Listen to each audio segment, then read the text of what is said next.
నా పేరు రామాదేవి. చనిపోయిన నా భర్త ప్రభాకరు. మాకు ఇంతకుముందు గత ప్రభుత్వం ఉన్నప్పుడు కోటర్స్ పెట్టుకున్నాం, రాలేదు. మొన్న అప్లికేషన్ పెట్టుకున్నా రాలేదు. మాకు ఇంత అప్పు ఉన్నది, మాకు పిల్లలు లేరు. ఆ బాధకి ఈ బాధకి ఆత్మహత్య చేసుకొని చచ్చిపోయిన ప్రభుత్వం మాకు ఏమైనా సాయం చేయాలని కోరుతున్నాం. ఇల్లుకి అప్లికేషన్ పెట్టుకున్నాం, ఇందిరమ్మ ఇల్లు కొరకు. అది ఒకే కాలేదు. అంతకుముందు పెట్టుకున్నాం, అప్పుడు సుత ఒకే కాలేదు. ఇంత అప్పు ఉన్నది, మాకు పిల్లలు లేరు. ఆ బాధకి ఈ బాధకి అంతగా అట్లా చేసుకున్నాడు. బాంచని నేను పారమంచి లేక మా అమ్మ వాళ్ళ ఇంటికి వచ్చిన నేను. అంతటి పని జరిగిపోయినాయి. బాంచని ఏమైనా సాయం చేయరు ప్రభుత్వం ద్వారా. నా పేరు పురుషోత్తం అనిల్. చనిపోయిన ఆయన పురుషోత్తం ప్రభాకర్, మాకు అన్నయ్యతుడు, మా పెద్దనాన్న వాళ్ళ కొడుకు.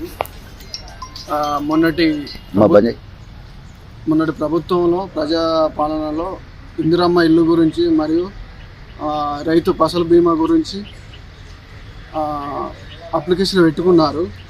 మొన్న జరిగినటువంటి మా ఊరి కిష్టంపేటలో 22 తారీఖు రోజున ప్రజాపాలన జరిగింది. ఆ ప్రజాపాలనలో వీళ్ళ పేరు లేదు, వీళ్ళ గడ్డి గుడిసె, వీళ్ళ పేరు లేనందున ఆయన మనస్తాపానికి గురై, అట్లాగే నిన్న కొంతమంది ఒక 4-5 కూడా నేను పేదోని, నాకు గడ్డి గుడిసె, నాకు ఇల్లు రాలేదని కూడా వాళ్ళ ముంగట కూడా అన్నాడు. నిన్న కొంతమంది ముంగట అన్నాడు. ఆయన మనస్తాపానికి గురై ఆత్మహత్య చేసుకున్నాడు. దీని నుండి ప్రభుత్వం ఏమైనా దయ తలిసి వాళ్ళకి ఆర్థిక సాయం అందించగలని ప్రభుత్వాన్ని కోరుతున్నాం.